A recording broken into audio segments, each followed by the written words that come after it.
Hi everyone, very good morning and welcome back to RBI Grade B. So let's start our lecture today on Ministry of Health related schemes. Yesterday we have discussed about few smaller schemes, and today also we are going to discuss all those schemes which have not been currently in news, but they are always discussed whenever someone talks about Ministry of Health. So we'll talk about all these schemes, acts, etc. Along with that, it will be followed up with your NFHS survey findings and along with SRS survey findings. So these are the things that we'll be covering today. Let's move with the topic. First of all, we have National Institute of Wealth and Family Welfare.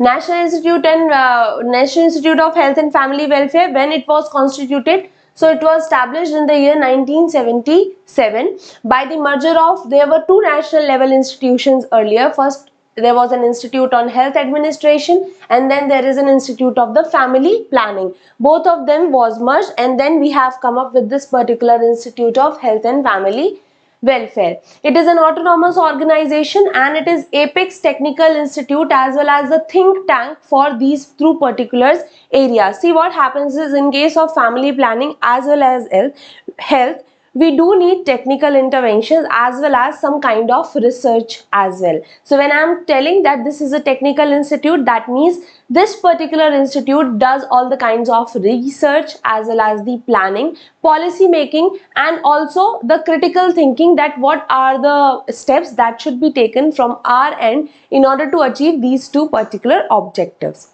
right?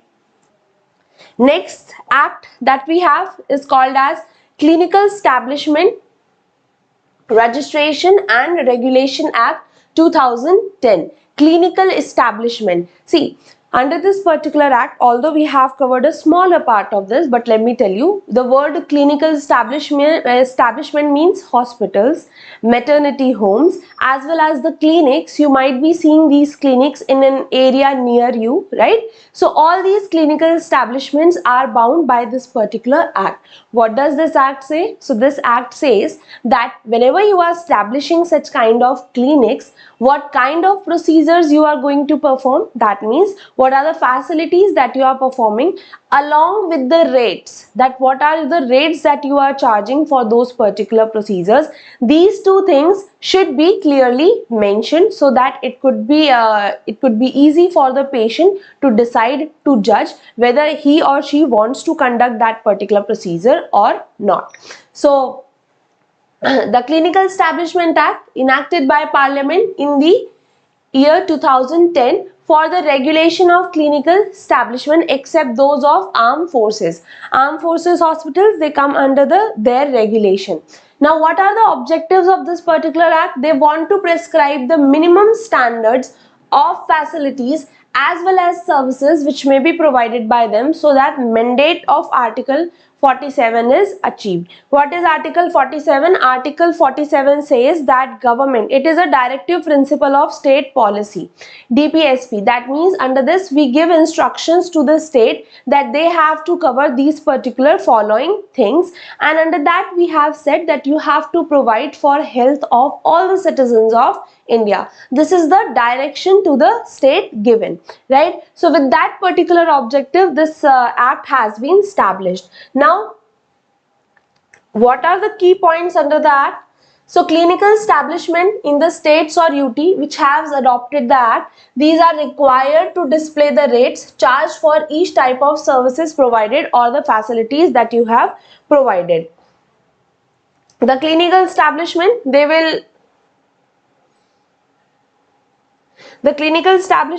they shall charge the rates for each type of procedures within the range, whatever range has been determined as well as issued by the central government in consultation with the state government. You cannot charge beyond that. This is the aim of having such kind of act so that you can regulate. See, what happens is these kinds of clinic, they charge exorbitant rates. Sometimes they flout the rules as well. So that is also the concern, but this is what government has made related the policy guideline. Now next thing, the act also provides a registering authority in each district which is empowered to conduct the inquiry. Now, this particular authority which has been constituted in each district, all the clinical establishments which are there in the district will be coming under the purview of this particular authority. And as for this particular act, central government or state governments, they are going to issue standard treatment guidelines from time to time, which will also facilitate the rationalization of cost of treatment. So this was your act related to clinical establishment. And then moving to Medical Termination of Pregnancy Act 2021. Now this particular act has been amended in the year 2021. There has been several causes because the timing has been shifted over here, right? And the approval that is required to be taken in case you want to abort the pregnancy, that particular regulations has also been revised with few certain changes. So what are these? It has recognized that we need to provide safe, affordable, accessible, legal abortion services to the women who needs to terminate the pregnancy. That pregnancy termination can be on various grounds. Now, what does this Amendment Act provides to us? So this Amendment Act says that you need an opinion of one registered medical practitioner, right, along with obviously the consent of mother, if the pregnancy time period is up to 20 weeks. If the pregnancy has been just 20 weeks old, then you will need the approval of just one medical practitioner. Now, if the pregnancy is between 20 to 24 weeks, in that particular scenario, 2 or more registered medical practitioners' opinion you have to take. Now, there can be cases where the fetus is suffering from any severe abnormalities or deficiencies, right? A normal birth is not possible because of some genetic structuring or any kind of reason. In that particular case, length of pregnancy does not matter and the opinion of medical board is taken. Now, this medical board has to be constituted by the state governments, right? This medical board is to be, they will consist of a gynecologist, pediatricians, as well as any other kind of radiologists, etc., and some other members as the government may decide. So this is the formation of medical board. This is what they are saying over here. Non-applicability of the provisions related to length of pregnancy. Whatever might be the length, termination of pregnancy can be done if it is necessitated by any of the substantial fetal abnormalities. And who will approve under this? So your medical board is going to approve under this. Now next is your National Tobacco Control Program. National Tobacco Control Program, what is the objectives of this particular program? Obviously, to create awareness regarding your tobacco consumption, reduce the production and supply of tobacco products, and ensuring effective implementation of this particular act called as COTPA. Now this particular act is related to prohibition of advertisement, regulation of trade and commerce, production of tobacco products. You might have seen that on any kind of tobacco products there is a severe warning which is given approximately on 2/3 of the size of product packaging, right? It has been mandated. No one wants that their product should look this ugly, but it has been mandated under this particular act that if you are selling tobacco products, you have to put the health related warning in prominence, right? So that is the thing. Now next is Preconception and Prenatal Diagnostic Act. This particular act prohibits that no medical practitioner will tell the parents of the child that what is the sex of the child is, whether it is a female or a male. Why? See, in foreign countries it is allowed. They tell openly that okay, you are conceiving a boy or you have conceived a girl. you are, but what you have actually conceived. Is it a boy or girl? They tell it beforehand. But in India, we have seen the practice of female fetus killing. Hence, what we do is we do not tell that whether it is a female or it is a male.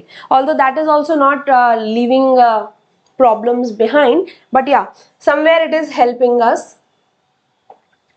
This act was enacted in the 1994 in order to prohibit the prenatal diagnostic techniques for determination of sex of fetus, that is leading to female feticide.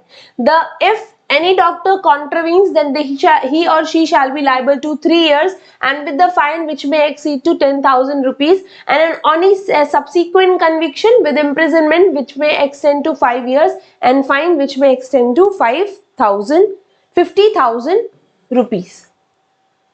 So these are the these are the fines as well as the penalty provisions and your provisions under how you want to control this particular meanness in the society. Now moving ahead to Anemia Mukt Bharat.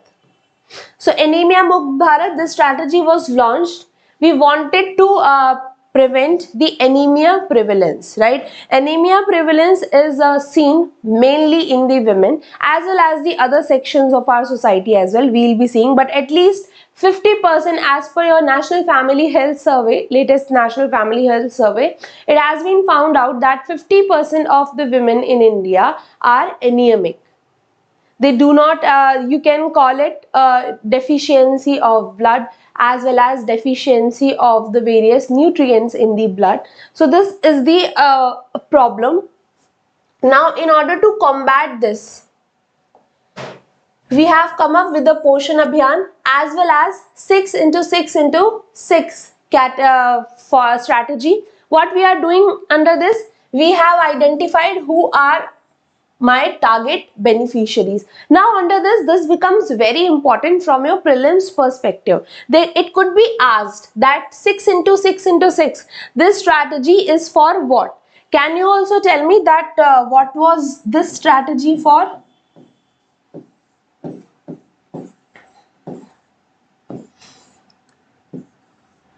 This was the strategy for prevention of which disease? Can you please tell me?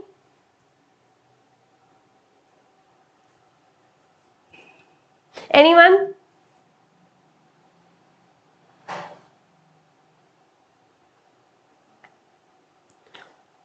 (90 into 90 into 90). Tell me.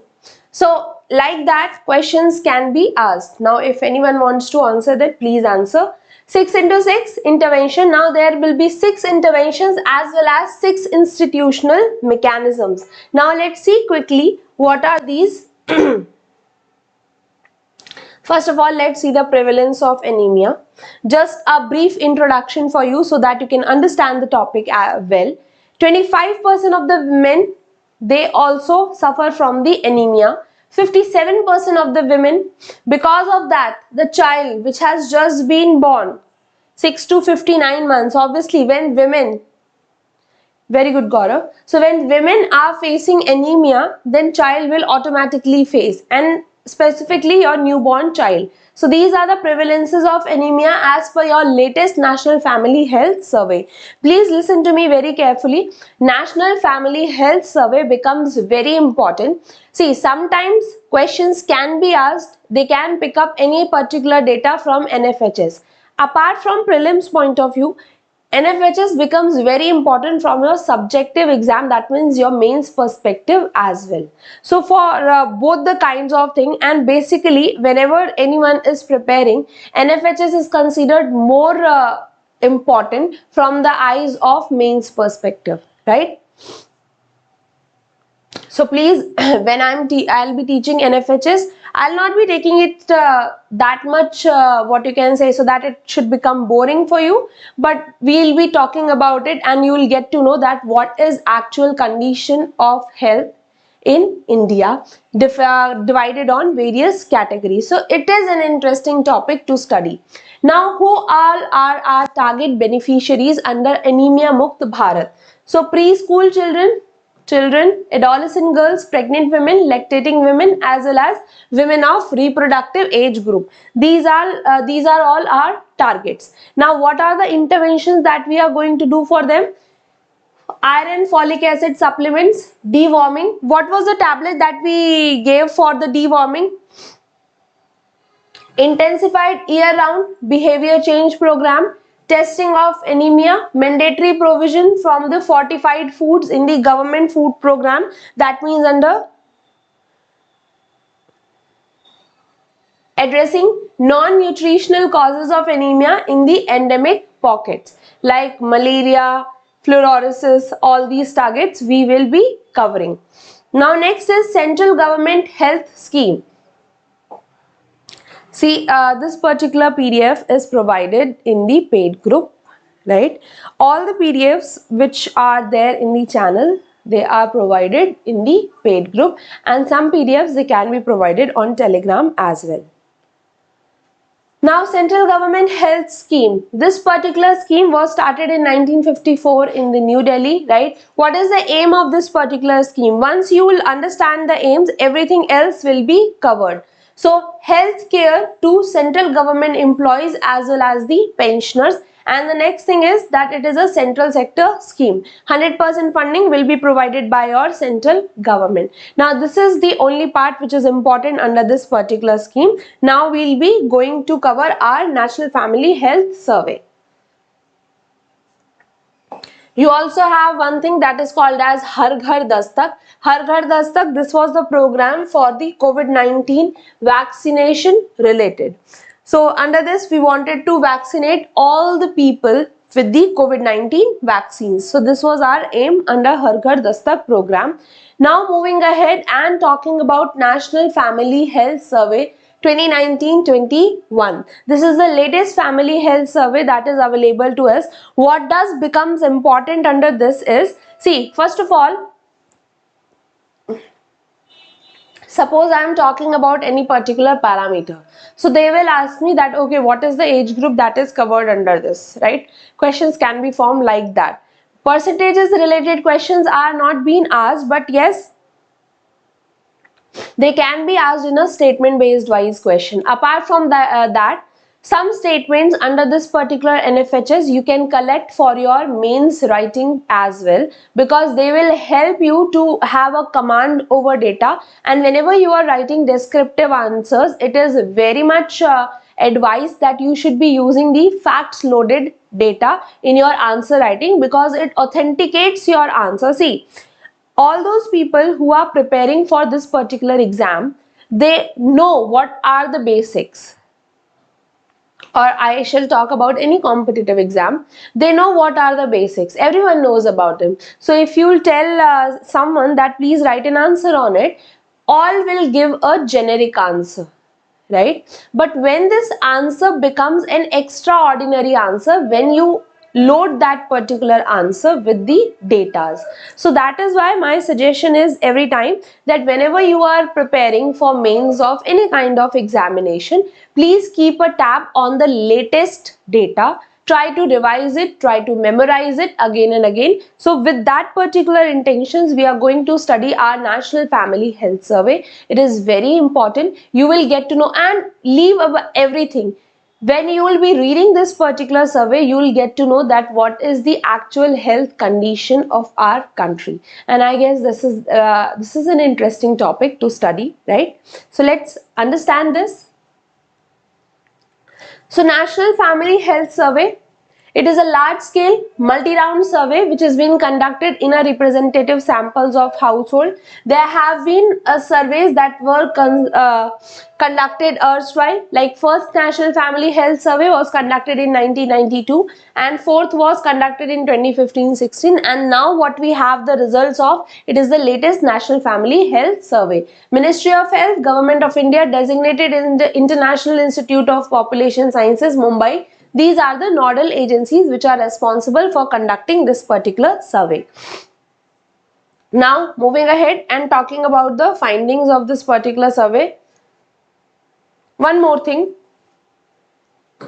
Like your Family Health Survey 4, This particular survey also provides you district level estimates for many important indicators. However, it also includes some new topics like your preschool education, disabilities, access to toilet, death registration, all these practices, menstruation, etc. So some new topics have been included, and you should always keep a tab on what kinds of new things that have been introduced in any particular activity, right?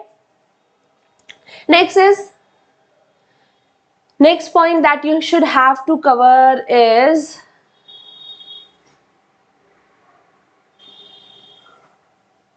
this is all just a factual data.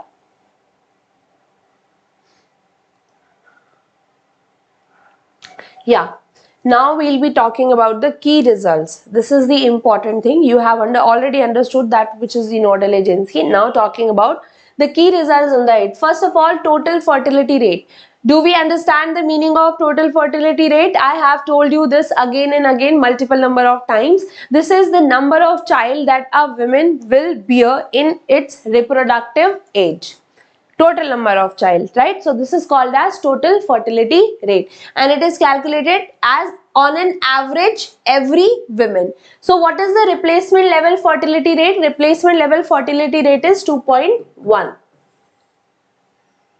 That means if every woman will what you can say give birth to approximately 2 children in its lifetime, then our population will neither increase, will neither decrease. It is going to replace itself. This is called as the replacement level fertility. But what has been the findings in India? So India has made certainly a progress, and now our national level TFR is 2.0. That means we have been able to achieve a below replacement level fertility rate. This is very crucial in order to decrease the population. Now, has the result is even in all the areas of the state? No. See, there are only 5 states in India which are above replacement level fertility of 2.1. Who all are these states? So your Bihar, approximately 3 child are bore by the women. Meghalaya, UP, Jharkhand and Manipur. If you can, then please remember the names of these particular states, because this becomes important and not very difficult to understand. Bihar, UP, Jharkhand all are together, and the 2 northeastern states like your Meghalaya and Manipur. So this was the data. Next is overall contraceptive prevalence. Under overall contraceptive prevalence, it has also increased substantially from 54% to 67% in the countries. Unmet needs of family planning have witnessed a significant decline to 9%. The proportion of pregnant women who had an ANC visit in the first trimester has increased to 70%. We have got so many programs for them, right? Free antenatal checkup. So the number of women who are visiting a health facility for their first checkup, that means in first 3 months, first trimester, it has increased to 70%. The institutional births, which have increased substantially from 79% to 89% in India. Now we are having 89% births in the institutions. This figure is 94% in the urban areas and 87% births in the rural areas.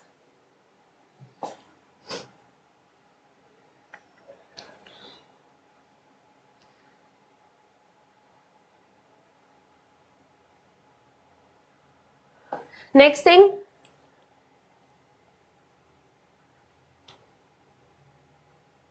is related to more than 3/4 children between the age of 12 to 23 months were fully immunized, compared with 62% under the NFHS 4. So will you guys please tell me that up to what age a child should receive all the important vaccines, or up to what age he is considered as fully immunized? What is that particular age? That is my question. Now next thing is, more women than men in India for the first time. India now has 1020 women for every 1000 men. It was 991 per thousand in the 2015-16. So please understand in this that we are getting this is called as sex ratio, right? So sex ratio has been different when we have calculated in census. So this decadal census, it is not available till now, right?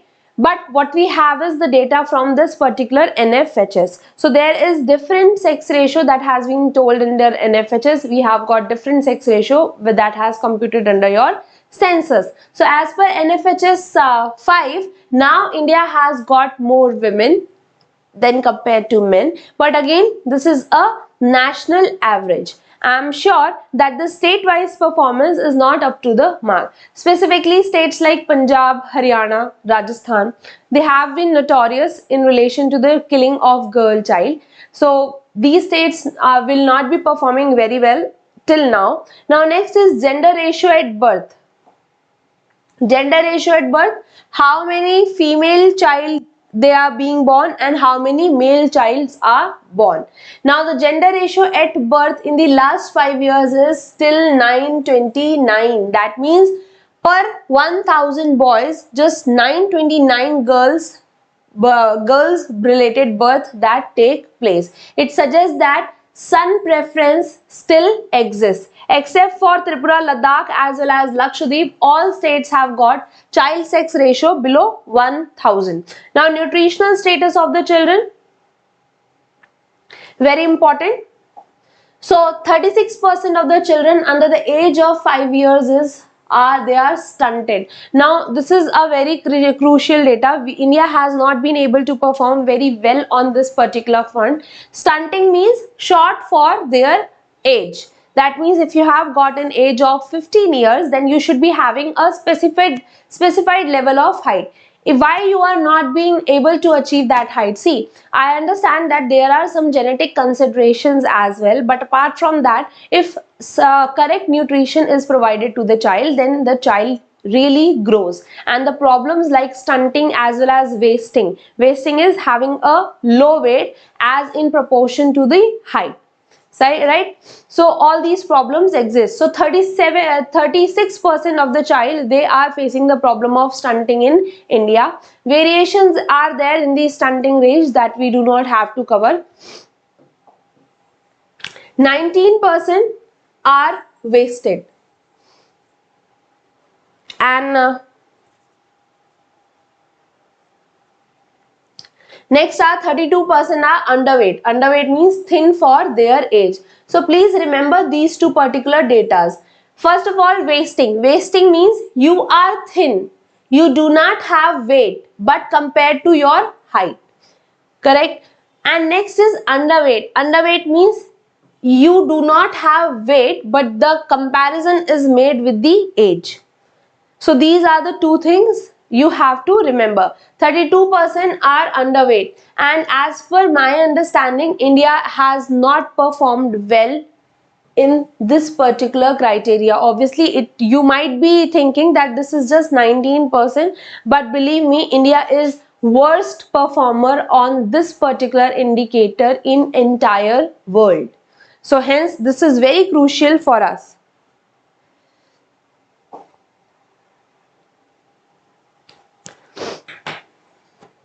Just wait for a second.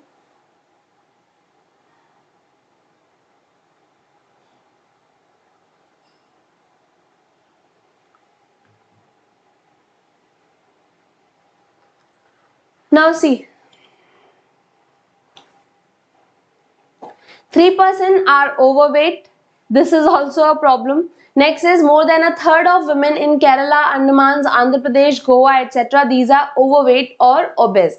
Now finally moved to prevalence of stunting in these states. So this particular data is important for you. Bihar has got the highest level of underweight children's, and next Maharashtra has got highest level of wasting. Now both of them, what they indicate, having a low weight, but this is in comparison to height and this is in comparison to the age, right?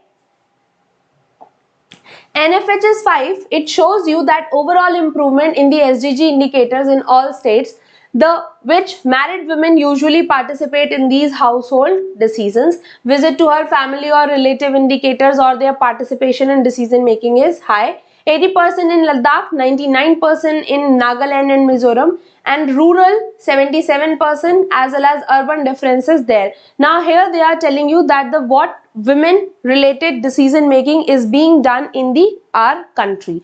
Now it becomes very important. See, so in the areas which have got women related understanding of women are able to make the decisions in their households, these households will invariably will have higher education, higher health. So hence in this particular vision it is very important to understand that what is women related decision making in the households. We are still very behind in the rural areas.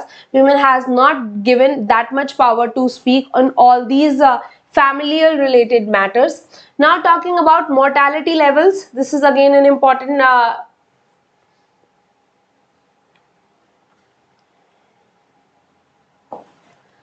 so mortality levels for the 5 years preceding the survey, the under 5 mortality rate was 42 deaths per 1000 live births and the infant mortality rate was 35 deaths per 1000 live births. The neonatal mortality rate was 25 deaths per 1000 live births. We have already cleared all of these particular concepts. We know what is the meaning of it. Now what are the trends? The infant mortality rate has declined from 41 deaths to the live births to 35 deaths, right? So what we want to bring it down? We want to bring it down all these indicators to single digit. That is our goal under the SDG, and India also has adopted that particular goal, that under 5 mortality or your IMR, that is infant related neonatal mortality, all these kinds of mortality we want to bring down to single digits. Currently they are in the double digits, but we do not want them. Now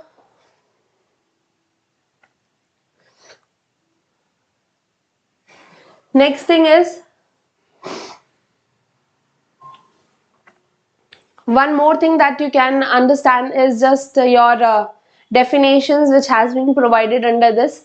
So perinatal mortality, 32 deaths. Neonatal mortality, the probability of dying within the first month of your life. Infant mortality, probability of dying between the first birthday and the between your first birthday. Under 5 mortality, probability of dying within an age of 5 years. So please remember the definitions as well. This has been given in order to revise you, because please even in your prelims examination sometimes we tend to get confused that what is the difference of infant mortality as well as the neonatal mortality.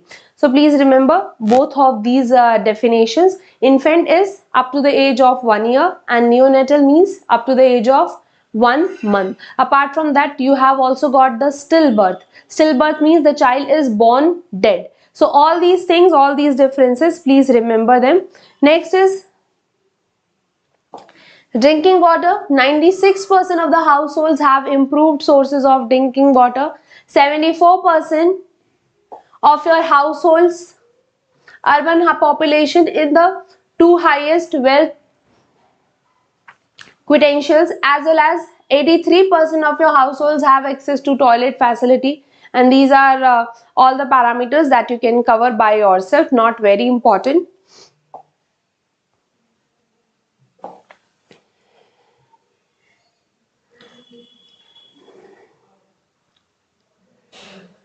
Few more indicators that you can have a look upon is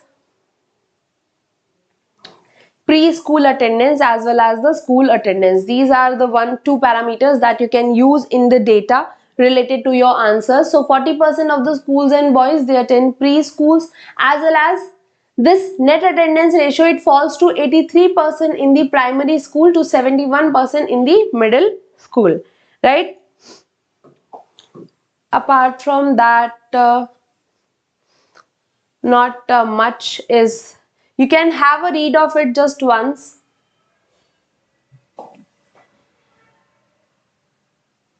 Now we'll be talking about maternal mortality.